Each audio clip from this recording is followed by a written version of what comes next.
Graça e paz. Me chamo Hilda Monteiro. Estou aqui para contar minha história. Sou mãe, sou palestrante e sirvo a Ele como evangelista. Eu quero contar tudo o que Ele fez na minha vida.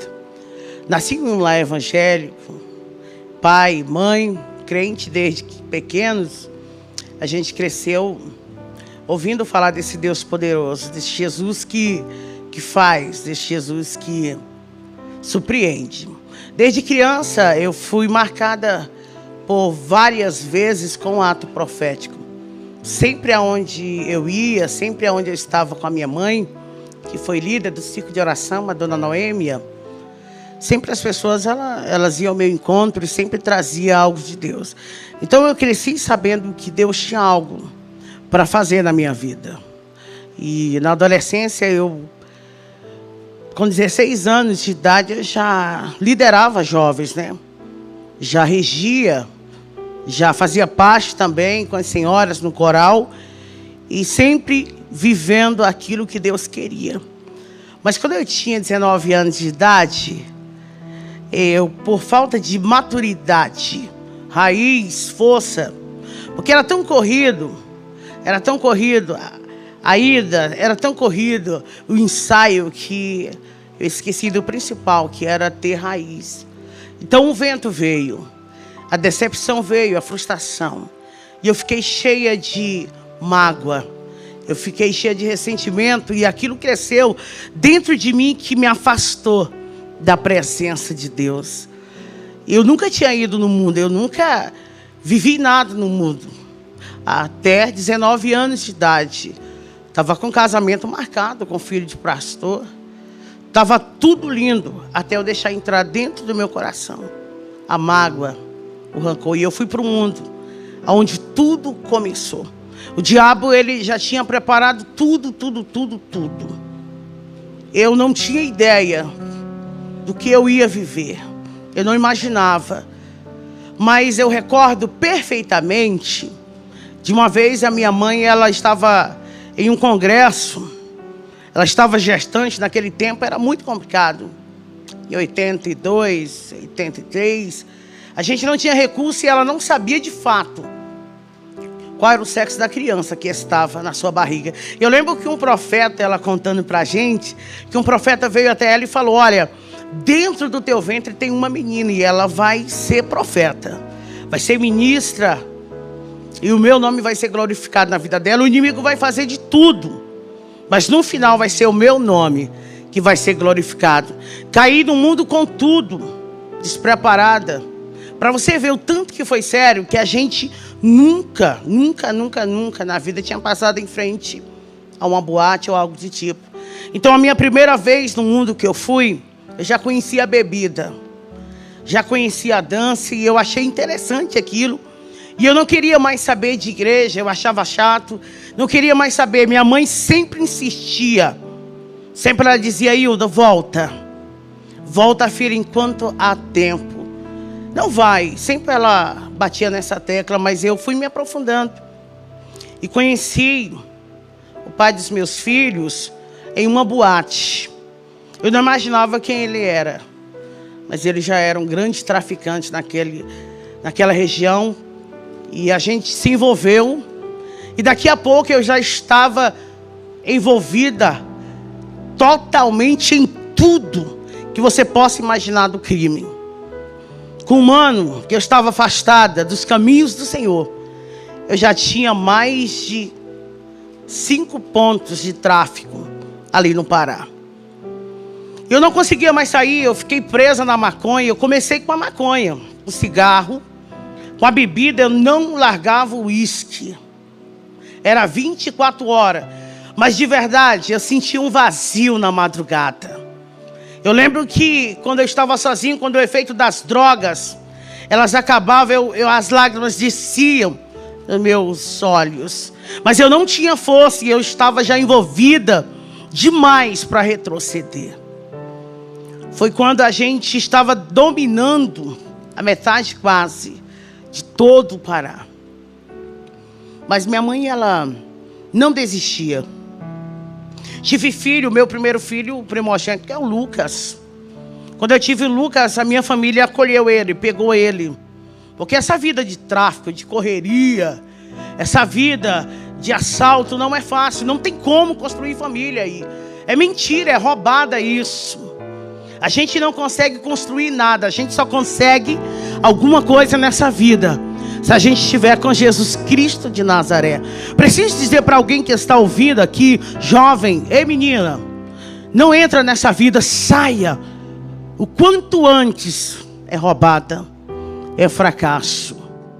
Logo após, eu ter tido Lucas, eu engravidei da minha filha Giovana. Nesse tempo eu estava tão aviciada em pó, que eu tenho poucas lembranças da minha filha pequena.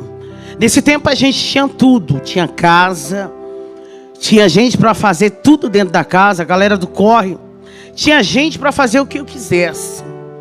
Mas eu não era feliz, era só um fingimento. É que eu achava que não tinha mais jeito.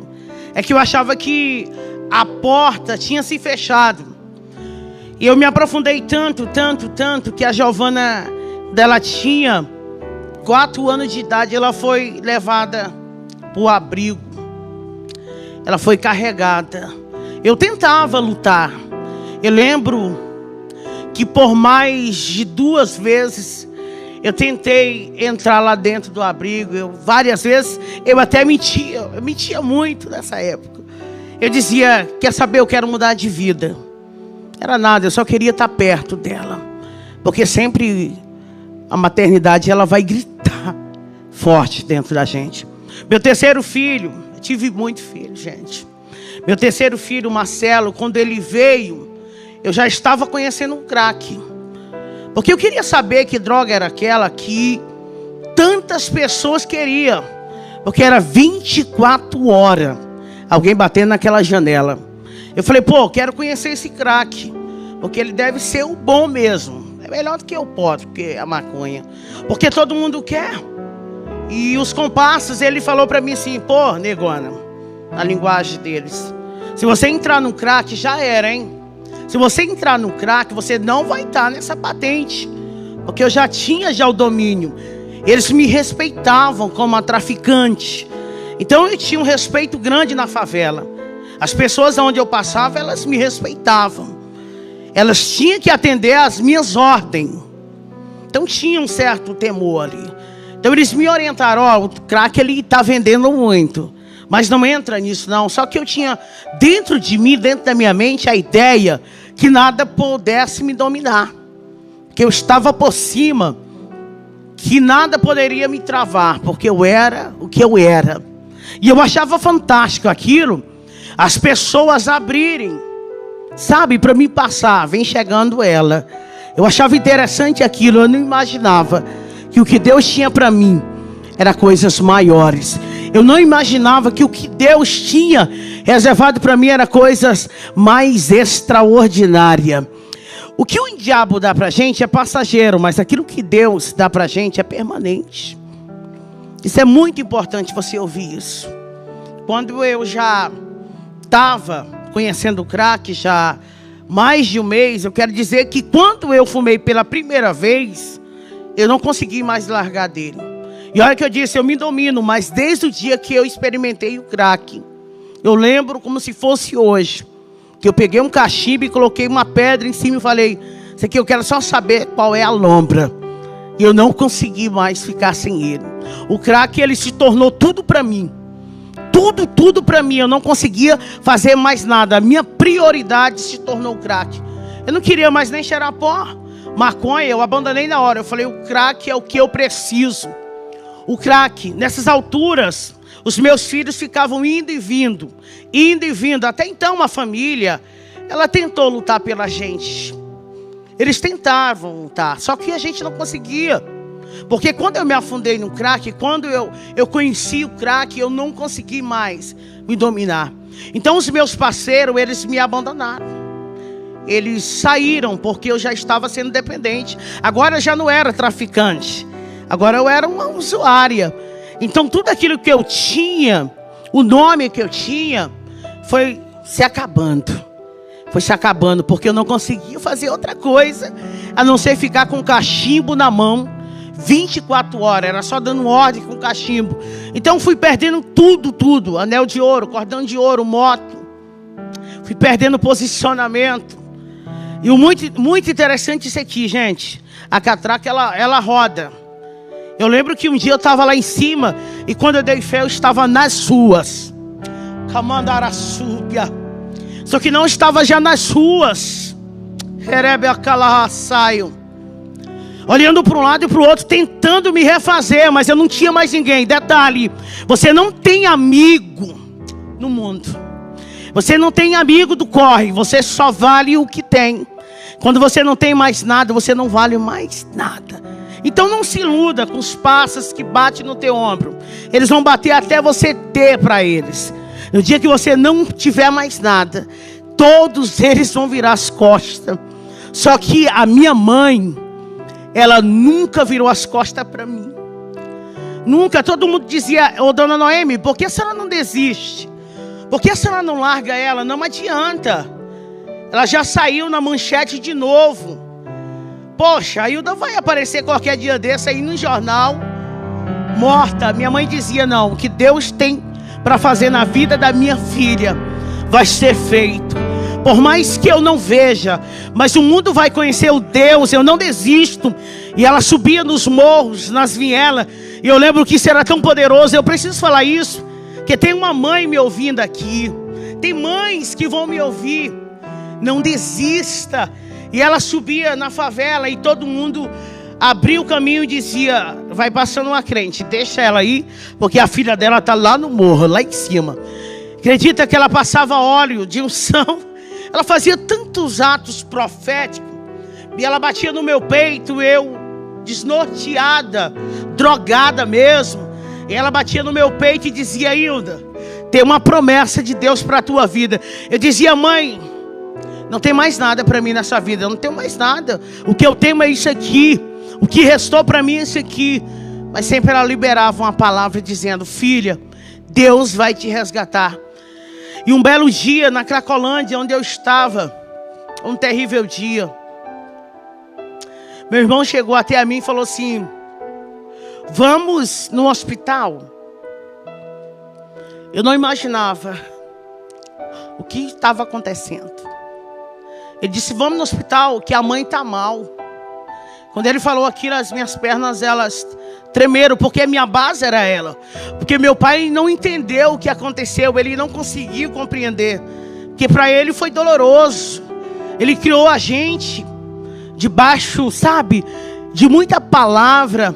Com meu pai era sim, sim. Meu pai é um homem direito. Então ele ensinou para a gente comprar e pagar. E agora ele tem uma filha que rouba. Uma filha que tem mais de 27 passagens na delegacia, que saiu no jornal por sequestro várias vezes. Várias vezes teve que sair no jornal: olha o tanto de arma. E os filhos, cadê? Isso para ele não suportou, então ele rejeitou. Então só tinha minha mãe por mim. E quando eu cheguei naquele hospital, ela estava dando seus últimos suspiros. E ela com o aparelho nela, em cima dela. E ela dando os últimos suspiros. Eu lembro que ela virou o rostinho para minha direção. E com a mão assim, para o meu lado, ela fazia assim. E olha que ela já estava há dias, ela entrou em coma por 3 vezes. Calma na súbia. Mas ela estava me dando um sinal ali daquele dia. Ela fazia assim com a mão. Ela não conseguia falar, mas ela estava fazendo um sinal. E eu lembro que os aparelhos foram apitando. E os médicos vieram para cima e tentaram fazer. Ela teve parada cardíaca e se foi. E eu perdi a minha ajudadora. E eu perdi a única pessoa que tinha coragem de enfrentar o mundo inteiro. Porque quando alguém dizia não tem jeito, ela dizia tem jeito. Porque o meu Deus, Ele é poderoso. Tem jeito para Hilda. Meus sonhos se acabaram ali. E eu queria um abraço, mas eu não tinha. Eu escutava dentro daquela sala: ela se foi por culpa sua, de tanto desgosto. Eu queria alguém para abraçar, mas eu não tinha. Não tinha força. O pior foi o velório.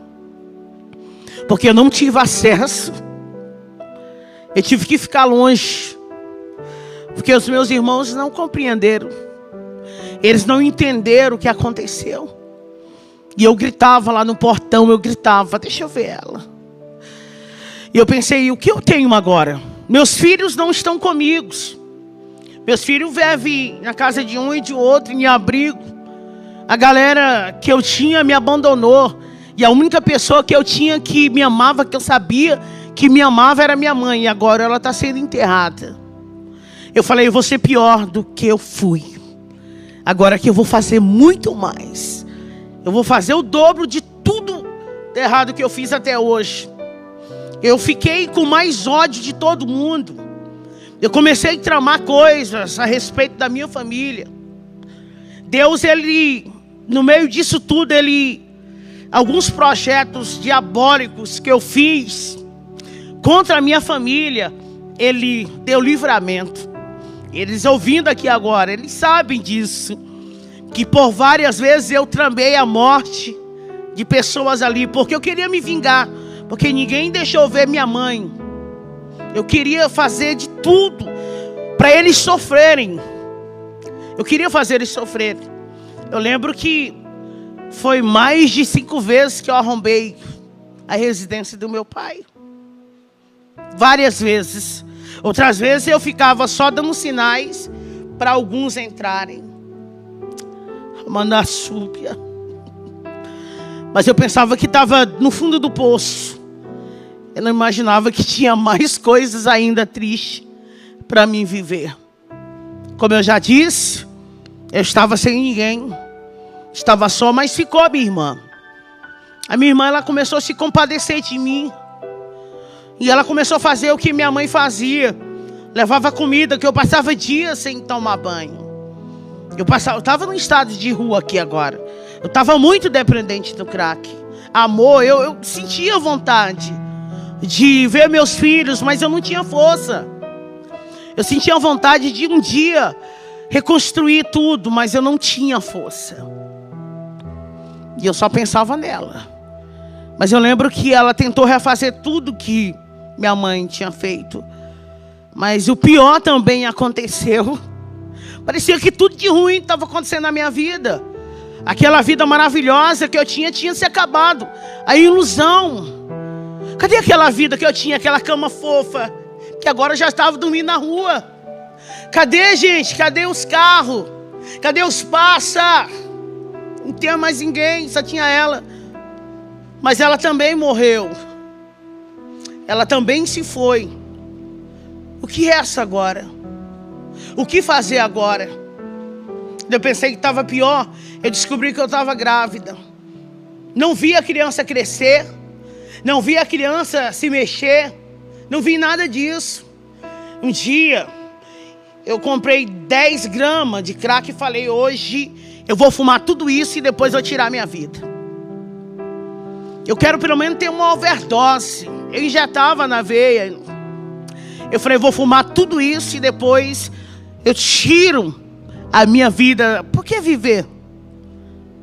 Eu lembro que eu fumei, comecei meia-noite. E quando o dia estava amanhecendo, o dia quase amanhecendo, na Cracolhando, um monte de gente correndo para um lado e para o outro, eu comecei a sentir contrações. Eu não sabia o que era aquilo. Eu estava grávida da Vitória. E eu não sabia, 9 meses.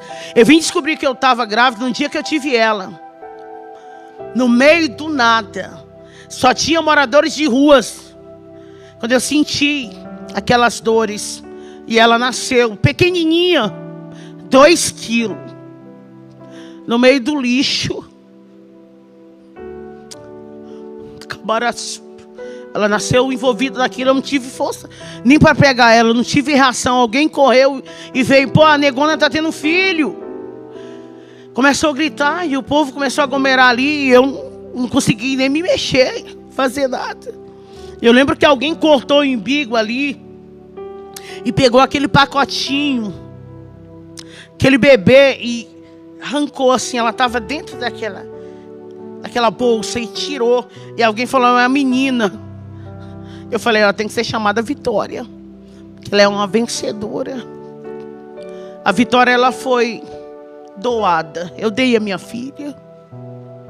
Eu não sabia o que eu estava fazendo ali. Eu não tinha condição de criar filho. Eu não tinha estabilidade nem força, recurso, nada. Eu dei ela para alguém. Mas não é o pior. Ainda não é o pior ainda estava por vir.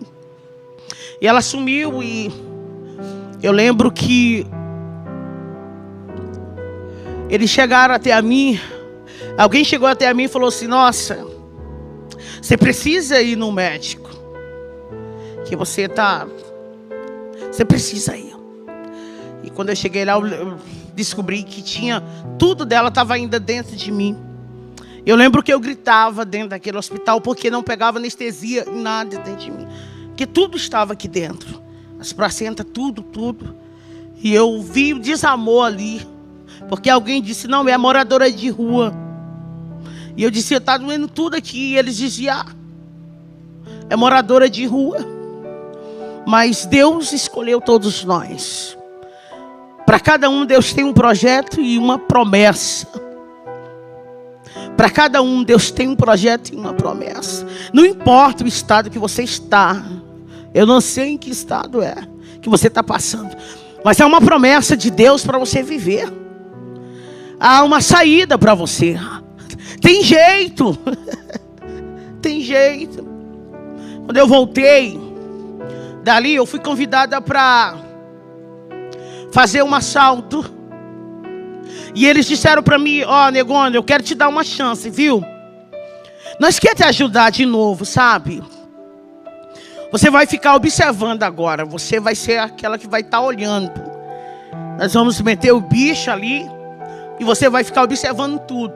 Se sair tudo bem, nós vamos lutar com você. E vamos tentar te trazer para a galera. Nós era 9, eu era a única mulher. Eu falei, não, eu só quero uma chance para me provar que eu estou bem. É porque eu estou mal. Isso, eu estava com 45 quilos na época, quando eu estava no estado de rua. Meus filhos, como eu disse, estavam rodando. Meu pai não suportou, ele mudou do lugar onde ele viveu a vida inteira. Ele mudou de cidade, vendeu tudo. Já tinha perdido a sua esposa, tinha perdido a sua filha e muitas outras coisas aconteceram. E ele mudou e disse, fala para ela se um dia ela aparecer aqui, que eu não tenho filha ladrona. Você entende? Zero expectativa. Você entende que não tinha jeito pela sociedade. Eles todos me desprezaram. Todos me desprezaram. Então aquela oportunidade eu vi como um engajamento para mim me levantar. Só que não. E a gente foi e o assalto deu certo. E a gente ficou com muita grana. Eu falei, vou dar um passo. E eu lembro que a gente foi para uma casa e a gente foi contar o dinheiro. Manassúbia. Só que o diabo, eu não estou te falando, ele tinha projetado tudo. E tinha alguém ali que não era fiel. Tinha alguém ali que não era leal. Tinha alguém que passava informação. E eu lembro que quando a gente estava contando, aquela porta, ela foi arrebentada. E eles entraram com fuzil. E foi muita coisa ali dentro. Não tinha o que fazer. A gente foi pego fraga. Foi fragante. Tinha droga, tinha arma. Nós estávamos contando dinheiro no dia. Ninguém estava com arma no punho ali. Ninguém. Então não teve como reagir. Eles chegaram e prenderam. E eu fui direto para o presídio. O delegado falou para mim assim, Dr. Luiz Antônio, meu amigo hoje, ele disse, é 10 anos, viu? De cadeia. Para você ter ideia, eu não tinha medo, não era de puxar os 10 anos. Era dos acertos de conta dentro do presídio de mulheres. Porque eu tinha feito muita coisa, eu tinha feito muita coisa. E eu sabia que tinha alguns acertos ali. Eu também sabia que tinha gente mais forte lá dentro. Eu lembro que alguém passou o fio e disse: mata ela aí dentro, porque ela quase me matou um dia. Ela bateu tanto em mim, esses meus dentes quase todos foram arrancados, tudo ela. Mata ela para mim na cela. Mata. Mas eu lembro que tinha uma moça chamada Helena dentro da cela, nós era 3.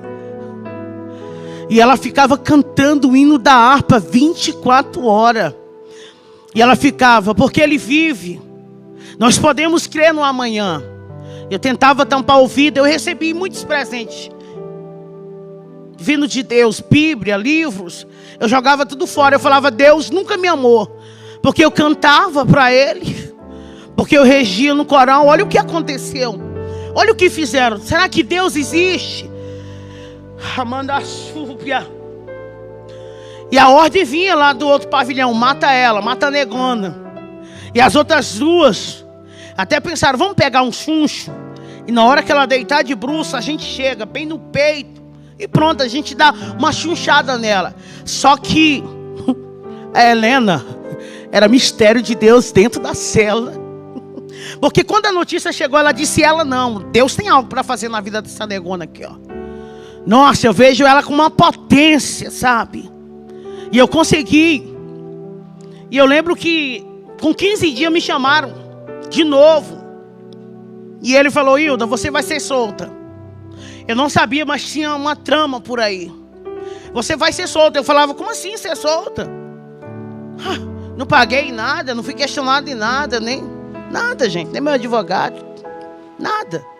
Que pega as causas da gente. Aquele que tem lá. Ele disse: não, você vai ser solta. Você vai ser solta. E eu lembro que eles me levaram para um lugar. E lá tinha uma casinha preparada, sabe? Eu lembro que eles fizeram eu, aleluia, beber muita água de esgoto ali naquele dia. Eu tive que ser pisada ali. Mas não era o fim da humilhação. Não era o fim da humilhação. Eu lembro que alguém disse: vamos acertar aqui. Sempre tinha alguém que vinha com uma resposta de Deus. Eu lembro que o fuzil estava aqui, ó, aqui. E eu fechei os olhos para sentir o estralaço. E alguém disse: faz isso não, deixa que com eles se viram. Em outra palavra, deixa que eles mesmos se matam. Não vai girar um dia, não vai durar um dia. E eu vim para um bairro, que era uma favela chamada Frigorífico, uma das mais respeitadas da época lá, de Redenção. E quando eu entrei ali, doida para fumar crack, doida, eu queria só crack. E a gente foi lá para o lugar onde eu tive a vitória, lá para Cacolândia. E quando eu cheguei, minha cabeça estava valendo já. Minha cabeça já estava valendo, porque até então ninguém sabia quem tinha sido aquele informante. E o informante tinha uma parceria. Ele falou: vamos jogar a culpa nela, porque aí eu saio de boa. Então você sabe como é que é lá. Você sabe como é que é o X9. Então minha cabeça estava rodando e eu sem saber de nada. Sem saber de fato quem era. E alguém falou: negona, foge daqui, porque tua cabeça está valendo pedra. Está valendo 3.000 e muitas pedrinhas. Foge daqui. Só que quando ela disse isso, alguém disse: Hilda, negona, vem cá, chegou uma da boa, vem fumar com a gente. E ali estava o esquema para a minha execução naquele dia. E eu fui, meu coração bateu, adrenalina, eu queria fumar.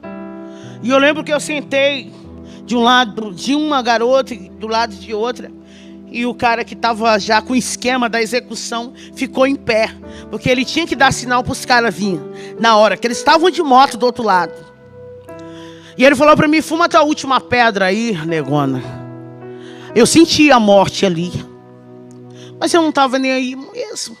Não tinha mais nada. E eu senti ela tão perto de mim. Senti algo frio, tenebroso, mas eu senti também algo diferente ali. E quando eu puxei, liguei o isqueiro e puxei para fumar aquela pedra, ele fez assim. E aqueles caras vieram. E aí chegaram bem na frente e um disse na cabeça. Atira na cabeça. E eu lembro que eles estararam. 12 disparos.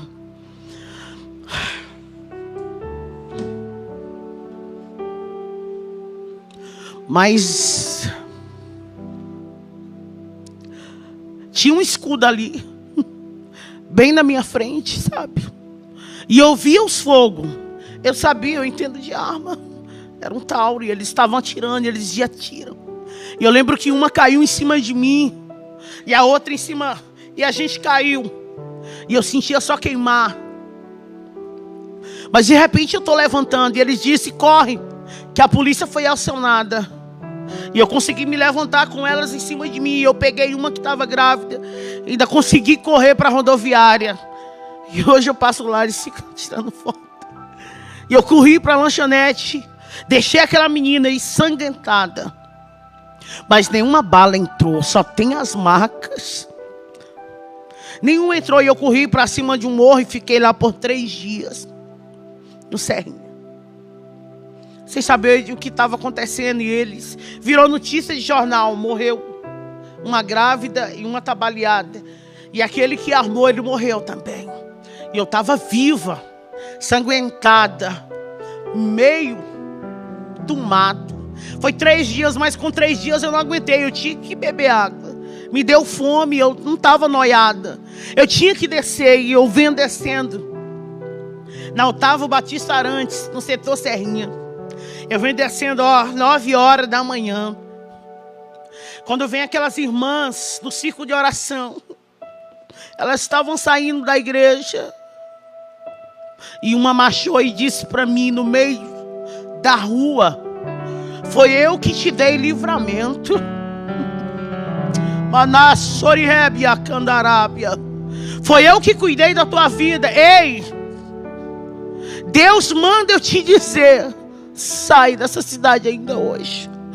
Foge, porque está tudo preparado. Eu tenho algo preparado, mas hoje Deus disse: você precisa sair. E ela me deu um dinheiro que estava dentro da Bíblia, era R$20, nunca vou esquecer. E ela orou por mim, e eu falei em pensamento. Eu falei, claro, ela está dizendo isso porque saiu no jornal. Lógico que eu estou só o sangue, por isso que ela está dizendo sobre morte. E ela disse, por que tu está pensando isso? Sou eu mesmo que estou falando contigo. Eu não vi nada em jornal. E ali eu temi, porque Deus falou sobre o meu pensamento. Eu corri, falei, vou despedir do meu pai. Eu vou pedir perdão para ele. E vou me embora daqui. E vou tentar recomeçar. Depois eu volto atrás para pegar eles. Eu preciso e eu fui. Quando eu cheguei lá, aconteceu aquilo que eu falei há pouco. Ele tinha vendido tudo e tinha ido embora. E a moça fez questão de dizer para mim: seu pai disse, se você morrer hoje, você vai ser enterrada como indigente. Você não tem família. Corri para a saída da cidade. E quando eu olho para trás, tinha 2. Eles conseguiram me alcançar. E eu fui esfaqueada ali. Quando eu acordei, eu estava no regional. Eu passei 30 dias. As minhas pernas, elas foram atingidas. Quase cortaram minha veia. Eu quase fiquei paralítica. Foi Deus que tinha uma obra. E eu lembro que o médico que ficou me atendendo nesses 30 dias, ele batia assim no meu ombro e dizia: você já foi crente alguma vez? Você já foi crente? Porque eu sou católico, eu acredito na Nossa Senhora, mas você tem algo para viver, porque alguém morreu ontem com 2 facadas e você está toda cortada, está viva. Quer um conselho? Volta para o Jesus teu. Até ele, o médico, que era católico, ele tinha um rosário e tudo, no jaleco dele, tudo tinha a imagem da santa. Ele ministrou sobre mim, sabe? Volta para Jesus. E eu falei, vou voltar. Meu braço, ele saiu do lugar. Eu tenho marcas na pele, mas o que mais dói é as marcas da alma, porque as consequências, ninguém foge dela. Por isso que eu estou falando para você, as consequências, elas vêm. Eu choro no Natal, que as consequências, elas vêm. Não é que eles não gostam, mas as consequências, elas vêm. Não é que eles não querem ter eu perto, é que as consequências, elas estão ainda em evidências. Eu saí daquela cidade, virei, me tornei Andaríria. Uma cidade num dia, outra cidade no outro dia. Eu ficava em ambientes de prostituição. Era ali que eu ficava, onde eu tinha comida, e ali eu vendia droga, fumava, vendia, fumava, até que eu fui para o último paradeiro. Meu último paradeiro, Marabá, Pará, foi ali na 32, que ali acabou. Não tinha mais força para nada, então minha droga era o Tine. Quando não tinha, eu ficava cheirando cola e eu só ficava pedindo esmola na porta da rodoviária. Eu preciso falar para alguém aqui. E várias vezes eu via os pastores entrando na rodoviária, missionários, e eu ficava olhando para eles, querendo ouvir uma palavra. Eu queria ouvir deles assim: ei, Deus te ama. Ninguém falava nada. Seja diferente. Seja diferente, comece a olhar para a alma de alguém. Comece a enxergar o interior, não o exterior. Tem alguém pedindo socorro e você passa e não vê. Mandagaçúbia. Eu queria os pastores com as bíblias lindas, sabe, todos bem preparados, missionários, cantores, passavam ali, eu ficava na porta da rodoviária pedindo esmola. Eu queria só uma moeda para mim comer, comprar alguma coisa para mim comer com aquela moeda. E não tinha uma palavra: Jesus te ama. Não tinha uma palavra: tem jeito. Mas Deus visitou a dona Ildenê, uma crente, e Deus falou para ela: tem uma filha minha lá no meio daquela rua. E chegou o tempo de eu dar um ponto final nisso. Mandara sépia. Você não vai ficar aí a vida inteira. Tem providência de Deus, socorro de Deus chegando para a vida de alguém agora. Estou sentindo uma unção de Deus aqui neste lugar. O Espírito Santo de Deus manda eu dizer que está chegando um livramento. Uma porta se abre para a tua vida aí. Remaraçúbia. Visita alguém por causa do teu nome, por conta de uma promessa que eu te fiz. Deus visitou a dona Idenê. Ela tinha uma barraca de comida do outro lado. E Deus falou para ela: vai lá e pega ela e cuida dela para mim. Ela chegou com uma marmita perto de mim, no meio de mais de 50 moradores de rua. A gente brigava por papelão para dormir, gente. Quantas vezes na minha vida eu ia na lixeira, revirava ela para me comer. Eu comi guardanapo muitas vezes, sentindo o gosto da comida. É barato. E ela foi até o meu encontro. E ela disse: senta aqui. Estou vendo a cena aqui. É como se eu estou vivendo tudo, sabe? E ela falava assim: conta a tua história. Eu falei: minha história não existe. Sou um morador de rua. É isso que a senhora está vendo. E ela: não, conta a tua história de verdade. Conta a tua história, porque Deus me disse que você tem uma história. Conta ela para mim. Eu falei: não, só quero comer. E ela olhou para mim e disse: qual é o seu nome? Eu disse: é Hilda. Ela disse: Hilda, a partir de hoje, na rua você não fica. Ela disse: Hilda, a partir de hoje você vai ter uma cama para dormir. Eu vou te ajudar. Eu falei: não, mas eu sou usuária de droga. Eu sou ladrona. Eu falei mesmo. E ela disse: não importa. Por você eu vou pagar o preço, porque Deus mandou fazer isso. Mandagaçúbia. Relabracalacébia. E talvez você fique se perguntando por que você ora tanto por alguém, né? Que está aí. É isso. Ela me levou para a casa dela. Quando eu cheguei na casa dela, o marido dela levou um susto. Os filhos músicos, crente, pastor de igreja, outro presbítero. E eles levou um susto porque é estado de rua. Aquele cabelo que nunca foi penteado na vida. Chiclete, tudo que você pudesse pensar colado. Seca, só o lixo. Eu na porta magra, acabada, destruída, descalço. E ele disse: você enlouqueceu, Ildenê. Que isso? Ela disse: não, foi Jesus. Eu lembro que eles foram rapidinho para a cozinha e alguém disse assim: mãe, ela vai matar a gente quando a gente estiver dormindo. Ela parece um bicho, mãe. E ela disse: não, filho. Não vai acontecer nada disso não, porque o Deus que mandou fazer isso, Ele se responsabiliza. Deus vai te dar recurso pelaquilo que Ele confiou a você. Ela começou a lutar comigo. E eu ia para a igreja e eu caía possessa. E eu manifestava. Foi 1 ano ela me levando para a igreja, 1 ano. E eu dizia: por que você não desiste? Ela dizia para mim: Ilna, quem desiste não vive as coisas grandes de Deus. Você tem um sonho? Não desista, porque só aquele que persiste vai viver o que mais ninguém viveu. Ela não desistia de mim e eu ia para a rua mesmo assim. Ela começou a pagar curso para mim. Ela falou: olha, eu vou te transformar em uma cozinheira maravilhosa, uma profissional. Nossa, você vai ser líder de cozinha aí, garota. Você vai ter uma profissão. Que os meus sonhos tinham se acabado lá com 19 anos. Meu sonho de ser médica que eu tinha lá, com 19 anos eu entreguei ele. Eu comecei a fazer cursos e cursos e cursos. E daqui a pouco não é que eu estava profissional mesmo. E não é que eu me tornei chefe mesmo de cozinha, gente. Eu comecei a liderar pessoas. E eu já estava criando fórmulas, já estava com aparência melhorada. Isso já tinha mais de 2 anos. Sem notícia nenhuma dos meus filhos, nada. Sem saber onde eles estavam, meu pai, nada. Eu estava me erguendo.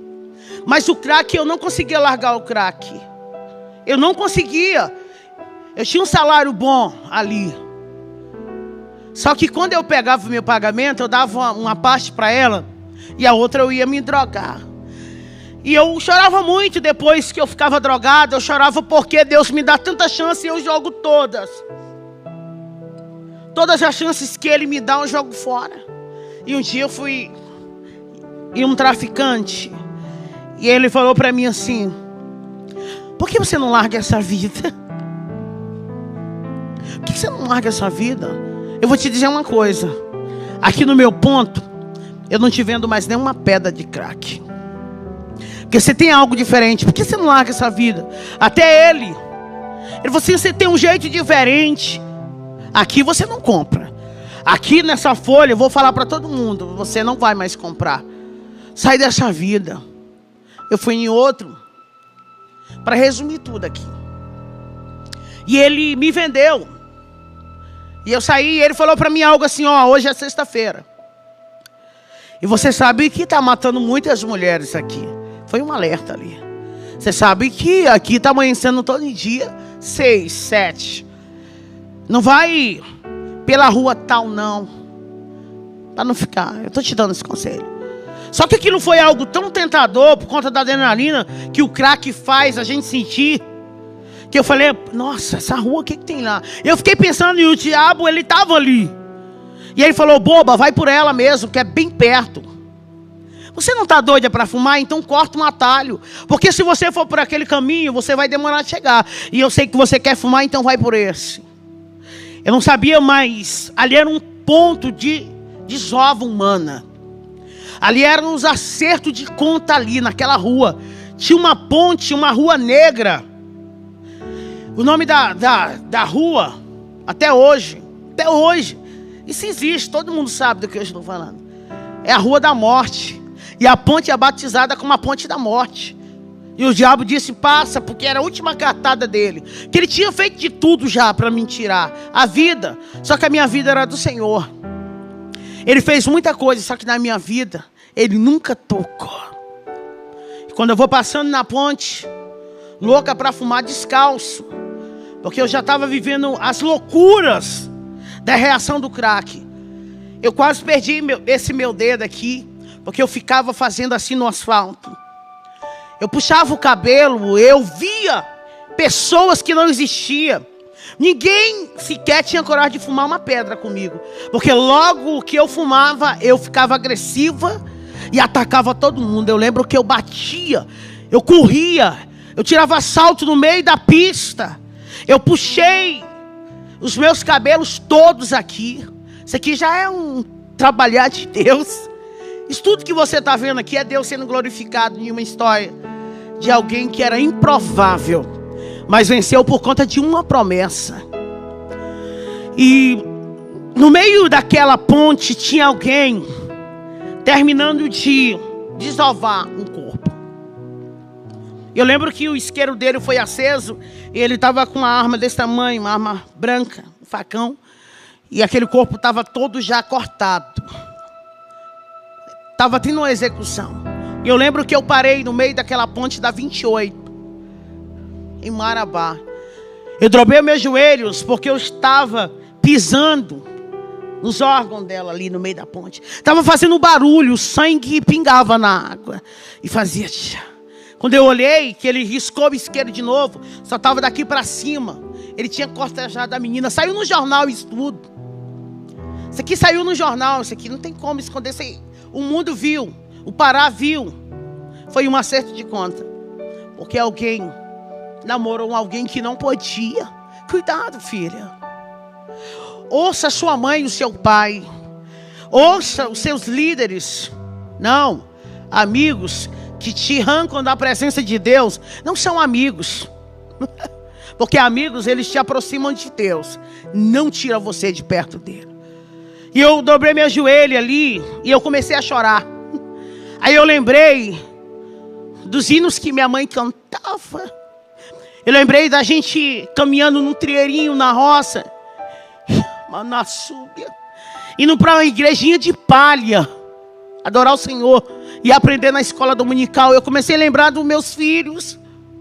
Eu falei, poxa, eu dei uma filha, nem expectativa um dia de ver, de falar para ela assim, pô, sua mãe fez isso, sem consciência. E o Lucas, que tanto sofreu por mim, meu filho mais velho, porque ele tinha que aguentar dos coleguinhas que a mãe ela era a dona. Aí ele tinha que ouvir dos coleguinhas, aí filho de peixe, peixinho é, cuidado com ele.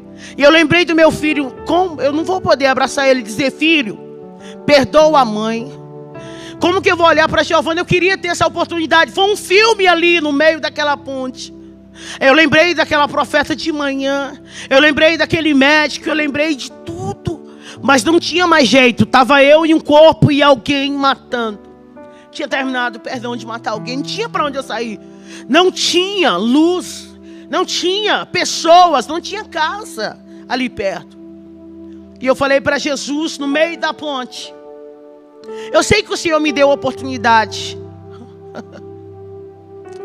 Eu queria tanto ali ter abraçado meu pai e falar, pai, perdoa pela vergonha que eu fiz o Senhor passar. Perdoa pelas vezes que eu lhe roubei. Eu queria abraçar e falar para os meus irmãos, eu amo vocês. Eu queria ter feito, mas ali não tinha mais jeito para mim. Eu achava que acabou. Era a última chance. Acabou. Eu lembro que eu aqui com as 3 pedrinhas de caque na mão. Eu falei, Deus, me dá uma chance. Que eu não vou te desonrar. Aí eu falava, eu dizia, eu sei que você não vai me dar mais. Porque tu me deu milhares. Eu fui esfaqueado, eu fui atirado, eu fui baleado. E eu vivi e eu não olhei para ti. Eu abaixei a cabeça e senti uma presença diferente. Eu falei, é ele. Ele vai só arrancar minha cabeça. E eu ainda fiz assim, eu lembro. Eu fiz assim. E respirei. E falei, Deus, me perdoa. Não deixa eu ir para o inferno. Eu vou morrer aqui. Mas pega a minha alma. Em memória de tudo que a minha mãe fez. E eu lembro que uma mão bateu no meu ombro. E eu falei, é ele o assassino. Só que não era. Aquela mão não era daquele homem. Aquela mão era de Cristo. Aquela mão era do Todo-Poderoso. Maracandaraçúbia. E uma voz veio e disse, Hilda, te levanta. Eu fui me levantando. E a voz disse, vira para a direita agora. Aí ele falou comigo: sou eu que te visito aqui. Eu vim para dizer para ti que eu vou mudar tua história hoje. Hilda Monteiro. Ele falou meu nome, Hilda Monteiro. Eu vou devolver tudo que o diabo roubou. Baracalabaçúbia. Ele disse: eu vou devolver teus filhos. Eu vou devolver a dignidade. Eu vou devolver tudo. Vai ser tudo diferente. E eu fui me arrepiando, e eu andando. E aquela voz falando. Eu cheguei desesperado na casa da dona Idenê e falei: dona Idenê, estou indo embora. Ela disse: filho, o que aconteceu? Eu falei: Jesus me encontrou na ponte e ele disse que vai me devolver tudo. Ela: filha, me conta direito. Eu disse: depois eu conto. Beijo, eu lhe amo. Eu preciso caçar minha família, porque Deus falou comigo na ponte. Cheguei no meu patrão, seu Fernando, falei: dá baixa na minha carteira, me dá só o dinheiro da passagem para Canaã dos Carajás. Barabandaçu. E ele olhou para mim, ele sabia que eu era usuária, só que eu era uma ótima profissional. E ele disse: o que aconteceu, filha? Eu posso te ajudar? Você quer um advogado? Você quer ir lá para casa, para minha fazenda? O que foi? Me conta. Eu disse: não é nada do que o senhor está pensando. É porque eu encontrei com Jesus na madrugada na ponte. E ele disse que vai mudar a minha história e eu preciso ir. Cheguei em Canaã dos Carajás, fui na casa da minha tia. Eu tinha passado lá em 2011, só que não foi boa. Minha passagem ali foi horrível. Fui até presa na época, por conta de furtos. E ela tinha vergonha, e eu bati no portão dela. Bati no portão e alguém disse: quem está aí? E eu disse: tia, é a Hilda. Abra o portão para mim entrar. Por favor, tia. Eles tinham medo de mim, todos eles. Eu lembro que um dia eu estava com tanta sede. E eu bati em um tio meu que eu amo tanto. E eles não abriram a porta. Porque eles tinham medo. Porque quando eu entrava, devastava tudo que eles tinham. Eu falei: tia, eu mudei. Eu encontrei com Jesus na ponte ontem. A presença dele era tão grande. E ela: como que eu posso acreditar? Eu falei: o Deus da Bíblia, o Deus de Abraão, Isaac e Jacó me visitou. Abra o portão. E eu abracei ela. E ela falou: nossa, filha, como o teu semblante está diferente. Hilda, o que aconteceu? Eu falei: tia, é isso.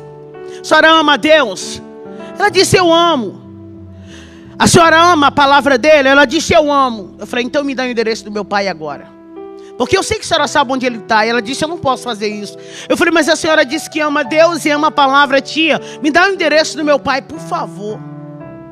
E ela: não, minha filha, eu não posso fazer isso. Eu falei para o Teodoro: eu não posso, porque ele disse que se alguém desse o endereço dele, Hilda, eu não posso fazer isso. Eu disse: tia, por favor, por favor. E ela, chorando, falou: filha, pega o endereço. E eu peguei uma moto e fui para um mototáxi, fui parar lá, naquela rua, naquele endereço. E o dia já estava indo, era quase 5h30. E eu lembro que eu bati na porta da casa. E de repente a janela foi se abrindo. E apareceu um senhorzinho com os cabelos brancos. E ele deu um grito: Lucas, corre e abre a porta, porque a tua mãe está viva. Amara sépia. Jesus já tinha feito tudo por mim. Jesus tinha visitado meu pai, gente. E Deus tinha dito para ele: abraça ela, porque agora uma nova história, Rebanassúbia, eu faço para Hilda Monteiro. E ele me abraçou e disse: filho, o que é meu é teu, a minha casa é tua. Filha, com 1 ano, eu encontrei os meus filhos. Eu achei a Giovana no abrigo. Foi tão lindo que as pessoas se disponibilizaram lá no conselho tutelar para me dar todo o suporte que eu precisava, o recurso para me buscar meus filhos. Quando ela me viu, ela disse: mãe, a senhora veio me buscar. Mãe, a senhora veio me buscar. Eu falei: filha, eu vim te buscar. O estado que ela estava era deplorável. Peguei meu outro filho, o Lucas, a gente já estava tudo junto. E a gente começou a viver tudo que Deus disse que a gente ia viver.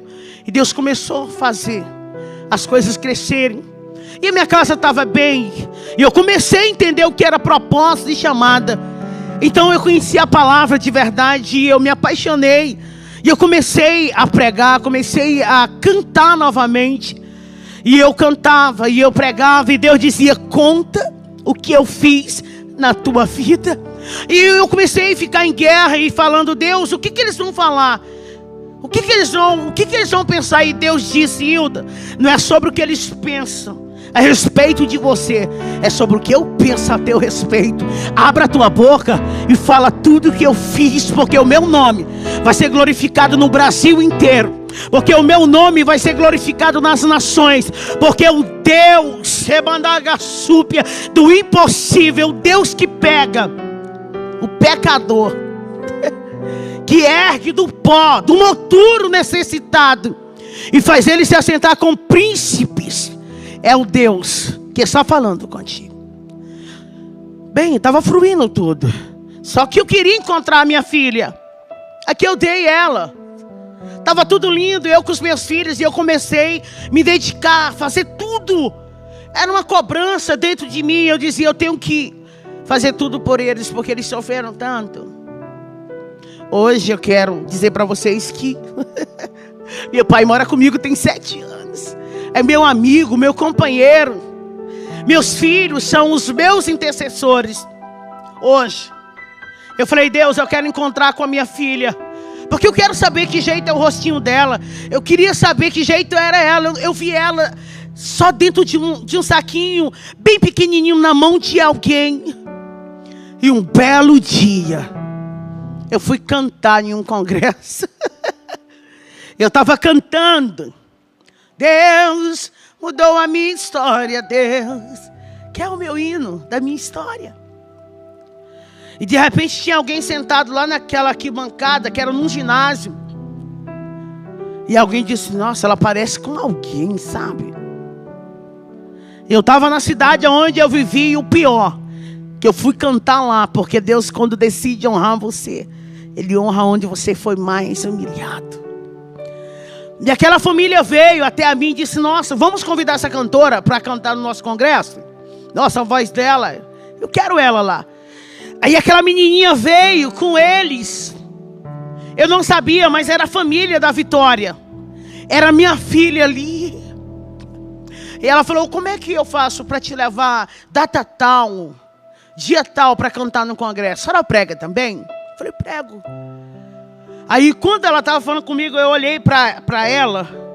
Aí os meus olhos começaram a encher de água. E alguém disse: mãe, ela parece demais com aquela moradora de rua, Maraçuga.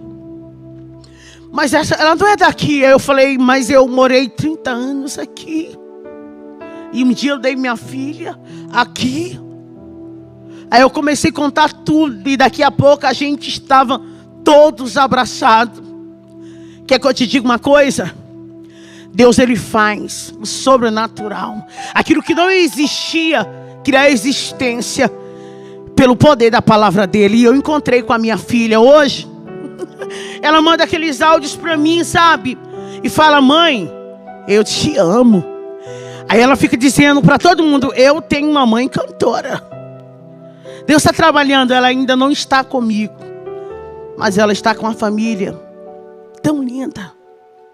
Amo. Resumindo aqui minha história. Hoje eu viajo contando meu testemunho.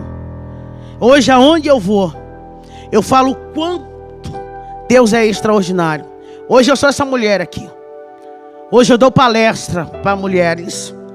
Hoje eu sou escritora. Eu tenho o meu livro. Hoje eu resido em Goiânia. Hoje eu tenho minha casa. Hoje eu tenho o meu lar. Hoje eu vivo as promessas de Deus. Porque se o pai tivesse olhado para o filho que saiu da casa com tudo, pelo um olhar humano, ele não tinha deixado o filho entrar. Mas o filho veio sem nada, destruiu tudo que ele tinha, perdeu-se. Mas um dia ele voltou e o pai abriu as portas. Hoje eu só estou aqui vivendo essa promessa de Deus, porque o pai abriu a porta. Eu termino aqui dizendo que a porta de Deus está aberta para a sua vida. Acredite nas promessas de Deus.